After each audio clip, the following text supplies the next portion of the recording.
დაირქვით ერნესტი, ანუ სერიოზულობის მადლი. ასექვია საპრემიერო სპექტაკლს, რომელიც ახალგაზრდა რეჟისორმა ზვიად მემბაღიშვილმა ახმეტელის თეატრში სრული ანშლაგით წარმოადგინა. ოსკარ ვალდის ამ კომედიურ პიესაზე მრავალი ფილმია გადაღებული. მასში მოთხრობილია ორი მეგობრის ისტორია, რომლებიც გადაწყვეტენ დაირქვენ ერნესტი, იმიტომ რომ მათი ღრმა რწმენით მამაკაცი ბედნიერია და წარმატების იოლად მიღწევა შეუძლიათ, თუ კი ერნესტი ქვია. ხო, მაგრამ თქვათ რომ ეს სახელი არ არსებობდეს, მაშინ ვერ შემიყვარებდი. Яски მომწონს ეს ჩემი სახელი არც ემიხდება. პირიქით ძვირფასო. შენ სახელისთვის დაბადებული. ეს სახელი პირდაპირ რაღაცა. ღვთაებრივია. საოცარი მუსიკა და ხმოვანება გააჩნია. ეს მის ძვირფასო. ერნესტ. ერნესტ. ერნესტ. ერნესტ. ერნესტ. ერნესტ. ერნესტ. ძვირფასო.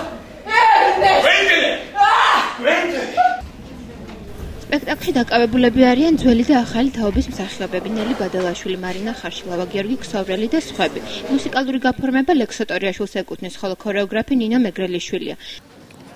მიუხედავად ჩვენ ყოფიერებაში ქალების ჰიპერაქტიულობის, მაინც ვფიქრობ, რომ მამაკაცები გაცილებით წამყვან როლს თამაშობ ცხოვრებაში, ვიდრე ქალები. შეიძლება ფემინისტებს ცოტა-ცოტათ მოესმათ ჩემი ნათქვამი, მაგრამ მე მგონი, რომ საქართველოში ჯერჯერობით ეს მდგომარეობაა. ეს სადიპლომო სპექტაკლი იყო და ამდენად შეიძლება ითქვას, რომ ახლა ვიწყებ რაღაც კარიერაში პატარა ნაბიჯების გაკეთებას და იმედი მაქვს, რომ ცოტა გავწდები ახმეტელის თეატრსაც.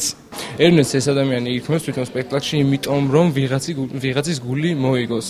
მაგრამ სინამდვილეში როცა უკვე გულწრფელ ძნობასთან აქვს საქმე, იქ უკვე ერნესტი აღარაფერ შუაში აღარ არის რა და ვეღარც ეხმარება. იქ უკვე თუ შენ რაღაცა შენით არქენი რაღაც, ხო, ვერც ერნესტი გიშველის და ვერც მზია. რეჟისორის განცხადებით წარმოადგენს სეზონის დასრულამდე გასტანს, ხოლო ახალი სეზონიდან ახმეტელის თეატრის რეპერტუარში ჩაისმება.